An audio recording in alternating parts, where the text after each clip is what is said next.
Welcome to Retire Right Washington. The team at the Retirement Solution has been helping families plan for a successful retirement. The Retirement Solution helps you learn about strategies for creating income in retirement, managing your wealth, and minimizing taxes. Welcome to Retire Right Washington. Well, it's no secret that women, they tend to outlive men in every country around the world. So how could this impact you and your retirement? I'm joined by Tom Black and Matt Perrone. They're both financial planners from the Retirement Solution right here in Washington. And we're going to explore some of the ways that women can look at retirement because they do have some very unique financial situations that just don't apply to men. And so we want to take some moments today to think about this and figure out how to look at it. As a woman who thinks about retirement, I really appreciate the insights that we're going to get into today because it is true. We have some needs that are just flat out unique. Let's get into it first. Tom, we'll begin with you to understand whether someone's married, whether they're widowed, divorced. There are unique perspectives here. Tell us about what should be considered. I think the first thing you want to consider, whether you're married or you're single at this time, is that women tend to outlive men by anywhere from 5 to 7 years plus the age difference. And so we tend to see women ending up later in life widowed and facing different circumstances than they did when they were married. I think the first one that always jumps out is really income. And that is that people, when they're making decisions and we're both here, we're both happy, everything looks great, we're able to spend the money, we have some good income, and then Bob passes away and there goes one of their Social Securities, maybe Bob's pension. And it's not uncommon to see a swing of $40,000 to $50,000 in yearly income that she now has to deal with, and nothing about her life became that much cheaper, realistically. Now. And so we want to be looking at these and having these hard conversations with our clients because the time to plan for that is when we're all sitting in the room still together. Now, on the other end of that is someone that is coming in to see us who is either single or widowed, and they're looking at their retirement situation and saying, what do I have in front of me? And again, their situation is going to be more unique, particularly than maybe if it were a man that was coming in to see us who was also widowed. And that is because these women typically have a lot of family responsibilities that they feel that they're still taking care of kids or grandkids or helping in other areas. So there's a lot that needs to be talked about to make sure that when we have created that plan, it's a plan that helps her to feel comfortable. And for some women, numbers and finance, that's always been what he did, or it was that thing I was going to learn about but never got around to, and they become uncomfortable, and they can feel guarded. And don't get me started on some of these ladies that I've worked with who've come in and been taken advantage of in the financial world. That'll get me on my soapbox and fire me up really, really quick, Megan. I cannot tolerate that. But unfortunately, we see that in the financial world. And it shouldn't be that way. They take advantage of the fact they don't maybe understand, or they didn't ask enough questions. They were maybe a little intimidated by the person they were talking to. 3-piece suit, tie, big office, whatever. And they didn't feel like they had the power to say, hey, why do I need this again? And so we like to make sure that when we are working, particularly with single women, that we create an environment where they understand this is your money. We're here to help guide you with your money, but you need to make sure you understand what's going on. If I'm not doing a good job, explain it. That's on me. Let me try it again, and let's make sure that it makes comfort, and then let's give it some time to think about it. And I don't want to use our whole segment here, but I think of a lady I'm working with right now. Her husband passed. He always did the finances. We worked early on, and it took us about 6 months to get to where she was finally comfortable with the decisions we were making. The kids were involved, which was great. I always love that. But it takes time, and we want to make sure we give them time to breathe through that. Yeah, it's really key. I think you said at best, when you said there's usually in a marriage, one spouse takes over the finances. That's very normal. And if it's not the woman, it really is the woman's responsibility to be at the table, to be present, to learn, to ask those questions and empower themselves. And Matt, I want to ask you, when it comes to that and you're having those conversations with men and women present, what are women concerned about that's potentially different than their spouse? Sure. I think Tom hit on a lot of them there, a lot of the powerful points. In general, right, there's always exceptions, but in general, the women are more concerned, from what I experience, about the family responsibilities they have. They're more concerned about what they're going to leave behind as opposed to what they're going to spend. And they're also, though, cognizant of knowing, we've already said, that they're probably going to outlive their husbands in most cases. So then what does that look like? One of the other things, too, that I've heard them bring up, and Tom mentioned it, too, is when you're the widower or the widow that's left behind, not only did your expenses not go down, but your taxes went up. Because a single person pays more taxes than a married couple does on the same income. And so those are the types of things that they're thinking about that, again, going back to our common theme of building a plan, it just needs to be discussed. I love Tom's point, while we're all together. That's really huge, having both spouses at the table. I know that doesn't always happen, but at the Retirement Solution, that's something you really stress, that people meet together. Yes. Absolutely. We want both of them there. And I want them to hear, because it's going to be her plan. If he's doing it, eventually it's hers, almost every time. All parties present and all parties empowered. Absolutely. All right, we're going to continue talking, Matt and Tom, about finances and women and how they can be better prepared for retirement. We also want to talk about healthcare costs and how to preserve your income in retirement. That's huge. Later in our Retirement Minute, Matt will talk about ways you can build your financial house. What is that? Stay tuned and find out.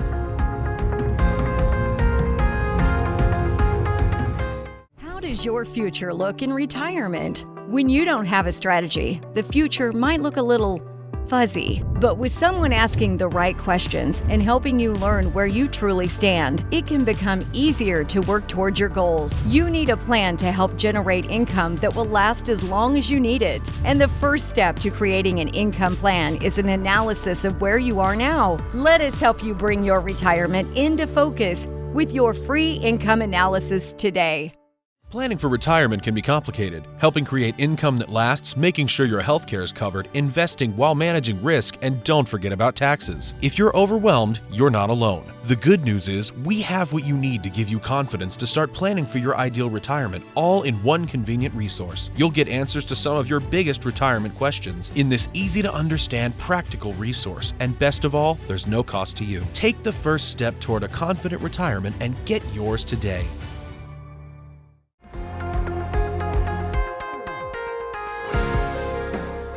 Back with Tom Black and Matt Perrone, both financial planners with the Retirement Solution right here in Washington.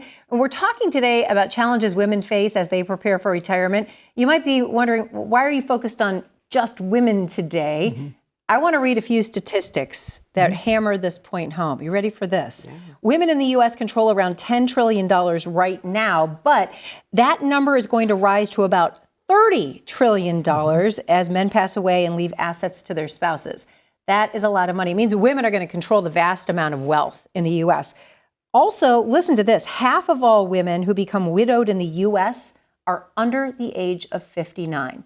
For me, that's a wake-up call like no other, which means if you are not taking a seat, an equal seat at the table as you're thinking about your finances, now is the time to do that. Ladies, if you're watching, I would highly encourage that. And one of those issues that tends to come up over and over for women, especially as they live longer than men, is healthcare.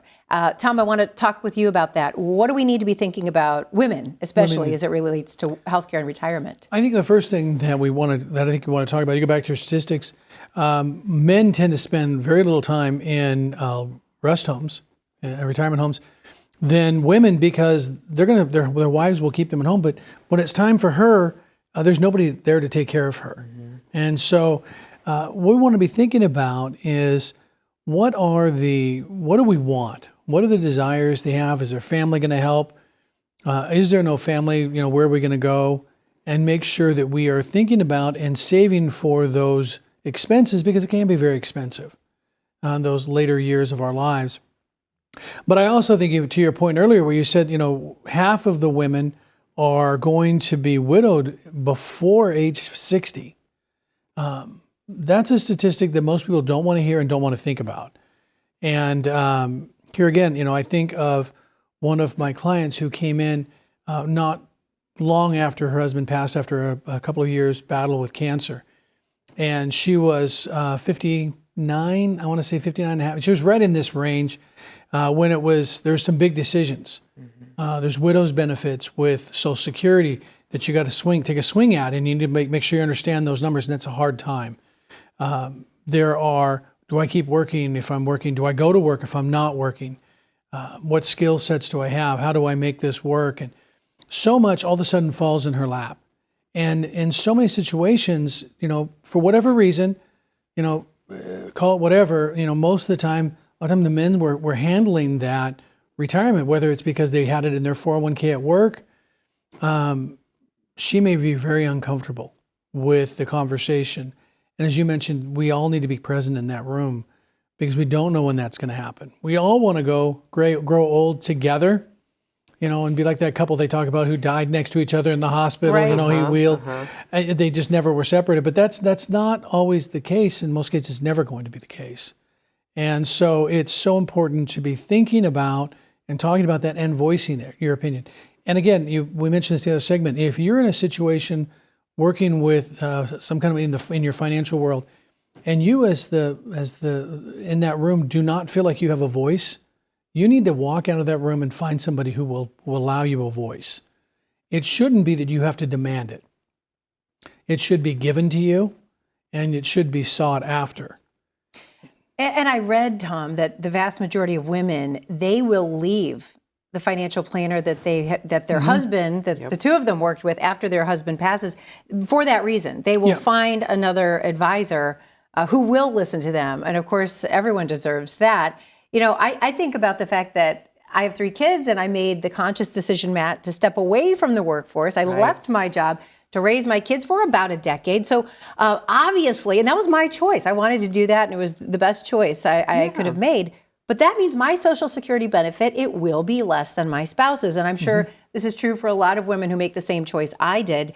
How do we square that then with this other statistic, which is, hey, you're going to live longer than your husband? How are you helping women have more confidence around their income lasting? Yep, and that's a huge getting down to brass tacks piece of planning for sure. So we'll want to take into account not only the wife's Social Security benefit, but also the husband's in terms of how you tell them what age to take it at. It could be, it always depends, but it could be that it's more worth it in a case like that for the husband to delay the benefit. Because in a case like yours, right, your husband's benefit is larger than yours because he worked longer.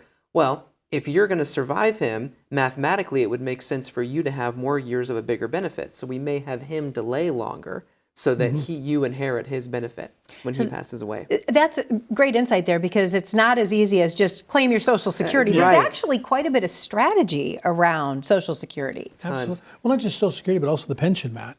You're right. There's other things that if there's a pension involved, we want to make sure we look at that in relationship to the 2 spouses. Because, again, we mentioned earlier, at the death of the first spouse, there's going to be a loss of income. And are we planning for that? And what does that look like so that it's not a surprise? Social Security, taxes, pensions. The list goes on, ladies and gentlemen. So especially for all my fellow women out there, if any of this has struck a chord with you, we want to make sure that you're working with a trusted advisor who understands some of these very unique female challenges with retirement. Women deserve a great retirement as well. Love that there's advisors out there like you helping to bring us confidence. And we'll keep this conversation going. And straight ahead, Matt will share some tips on ways to build your financial house. We'll also find out what is a financial house. That's in our Retirement Minute. And later, we'll answer some of your biggest retirement questions. First, here's how you can contact Matt, Tom, and the team at the Retirement Solution. Stay with us.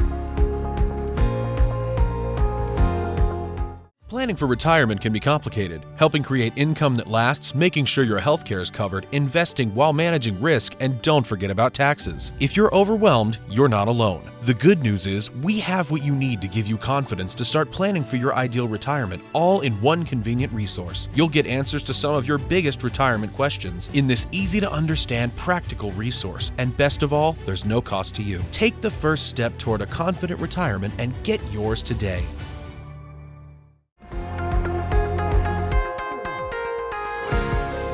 Well, maybe you've built your own home. You know there's a lot that goes on to make sure that it's stable and secure and going to last. Today, Matt talks about what to consider when you're building your financial house in retirement. Matt? Thanks so much, Megan.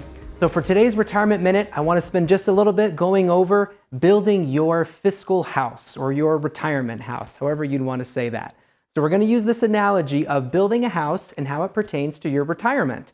Now I'm going to draw a picture for you that helps with this, but I have to say at the outset, I am not an artist, okay? So no judging on that. But I do have a picture here of a basic house.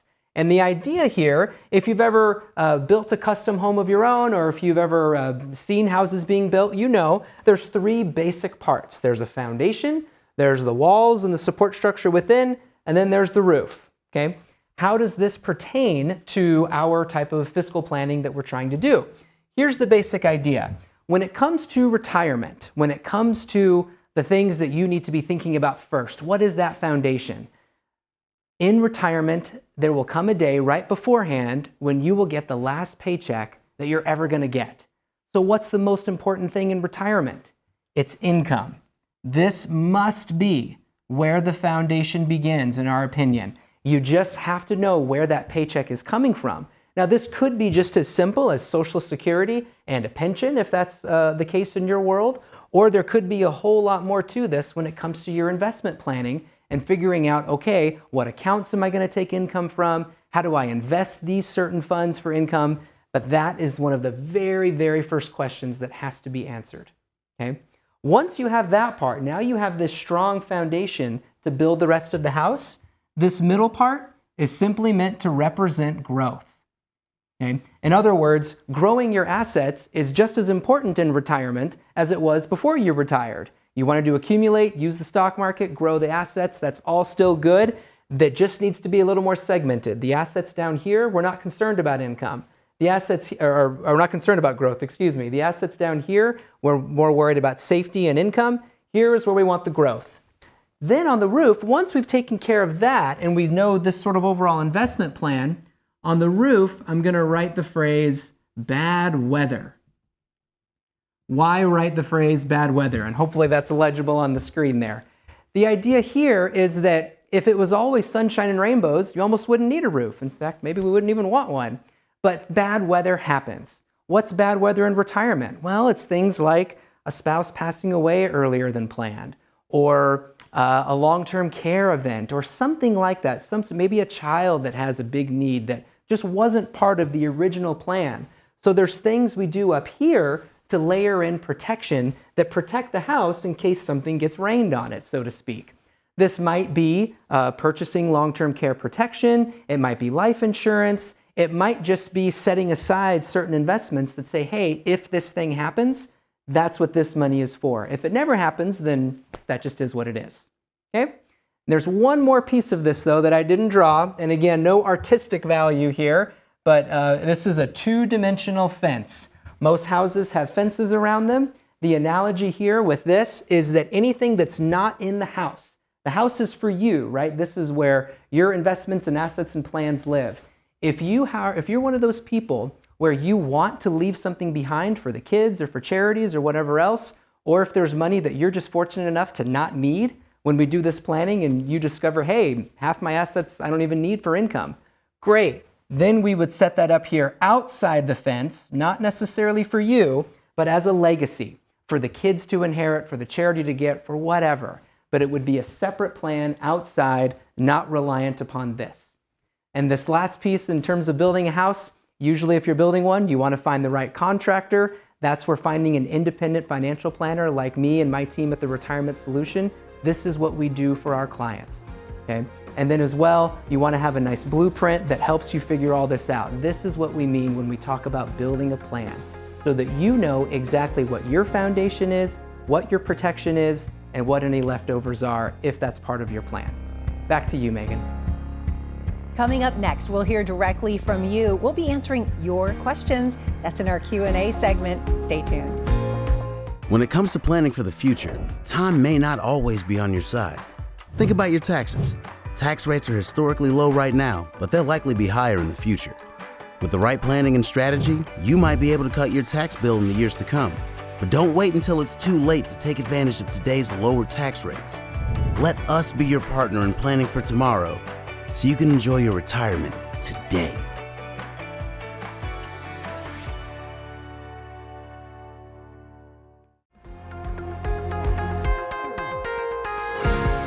And we're back for one of the best parts of the show, at least in my opinion. We get to hear from you. And Matt and Tom, you get to answer some of these questions from the viewers all over our viewing area. You ready to do this? It's all about retirement, so it should be a pretty easy walk in the park, right? All right. Okay, so here's hoping, Matt says. Well, good news, we're going to give the first one to Tom, all right? Oh, okay. So you can take a breather here. And it comes in from Gail in Richland. Gail says, do you recommend that people take advantage of the catch-up provision and contribute more to their 401k once they turn 50? I don't really think that I need to put more money than I'm already putting into that account, but it would also be hard to pass up the opportunity to further reduce my taxable income this year.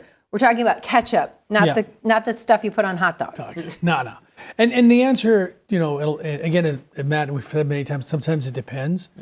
In general, I'd love to see people filling up their 401k, taking advantage of that catch-up opportunity that they have, not only because we're going to be kind of kicking a little bit of the tax can down the road. We have some options, but nowadays within your 401k, we could be creating more Roth within that 401k, and that might be a really good time to be thinking about, hey, I'm going to do the catch-up. I want to do that part maybe as a Roth. Again, we're talking about taxes and where do taxes go, and really having a longer view of what I'm going to do in my taxes so that we spend the least amount of taxes over the course of our lifetime, not just today because I'm 50, 55 years old, and I want to make sure I lower my taxes today, which is nice today, but may cause me some problems in the future. So definitely want to see more going in than less. And but we want to have a plan. We want to start thinking about how we're doing it. And Gail references that. She said it would be hard to pass that up, right? Bringing down those taxes and reducing her tax liability. So, hey, if you can do it, you may as well do it. You might as well, again, but let's have a complete plan, not just a today plan because I save taxes today, which then costs me more taxes when I'm 85 years old because I made a decision today. So definitely want to think about it. Sometimes you can flip that on its head and it's even better. But got to talk to her first. Tax strategy, forward-thinking tax strategy. All right. Next question comes in from John in Bellevue. He says, I'm 65 and considering a life insurance policy to help replace my pension income in case my wife outlives me by several years. Is it unusual for someone to be buying life insurance at my age? So that's actually very wise, in my opinion, of John to be thinking of that. I wouldn't say that's unusual at all. It would be unusual without that pension. Sometimes we've talked in the past about product people that just say, hey, no matter what your problem is, here's some life insurance. But in a case like that, I could see life insurance playing a huge part because John's thinking of the right thing. What if something happens to him 1 year after he starts taking it, and all of a sudden, boom, that income isn't there for his spouse? That's very concerning. So having some backup to that, wonderful idea. Okay, so you like where his head is. I do. All right, that's very good. Our next question comes today from Donald in Kennewick. He says, is there a helpful way to figure out how much income I'll need in retirement? I thought I knew exactly how much money we spend every month, but now that I've started crunching the numbers, it appears I was way off. Tom? Okay, well, I'll tell you what, this is what we do.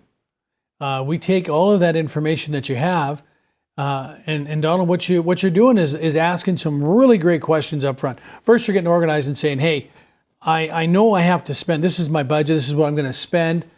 How much money can I spend, though, and not run out of money when I'm 92 years old?